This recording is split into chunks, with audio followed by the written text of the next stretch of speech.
आज मी चालले सिटीमध्ये. आईने काल फोन केला होता, तिला देवासाठी काही सामान हवं होतं. मला म्हटली घेऊन येशील का? तर म्हटलं हो चालेल. मग सिटीत पोहोचल्यानंतर मी अगोदर पहिल्यांदा बाप्पाचे दर्शन घेतले, बाहेरूनच दर्शन घेतले, मंदिरात काही गेले नाही. त्यानंतर मी इथे वस्त्र घेतले, एक राणी कलरचं आणि एक येल्लो कलरचं. मग मला सुट्टी फुलं पण घ्यायची होती. इथे पाहिले हार इतके सुंदर होते, खूपच मस्त, मला फार आवडले. त्यानंतर फुलं पण छान भेटली, मग अर्धा किलो फुलं घेतली. त्यानंतर तुलसीमध्ये आले. मला ग्रिल सँडविच टोस्टर हवं होतं, मग ते घेतलं. इलेक्ट्रिक आहे, मला गॅस स्टोअरसाठी घ्यायचं होतं. मग ते घेतलं आणि निघाले आईकडे जायला.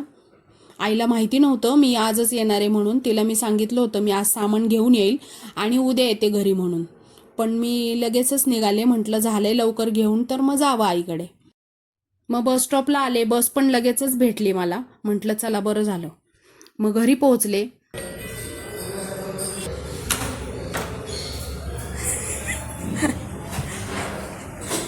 मी आल्याच्या नंतर म्हणाली बरं झालं आजच आली. मग पिशवी घेतली आणि बघत होती काय काय आणलंय.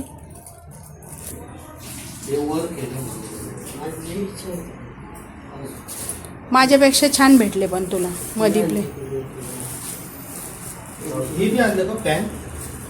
तो मला आणला 625.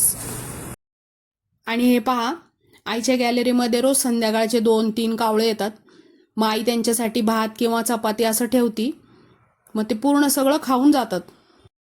इथे रात्रीच्या जेवणासाठी आईने भरून वांग आणि शिरा बनवतीये. इथे भाऊ दिवाबत्ती करतोय आणि पप्पा लसूण सोलतायत. त्यानंतर मग मी जेवण केलं, सगळ्यांच्या अगोदरच मी जेवण केलं आणि निघाले घरी यायला. तर चला भेटू नेक्स्ट मिनी ब्लॉग.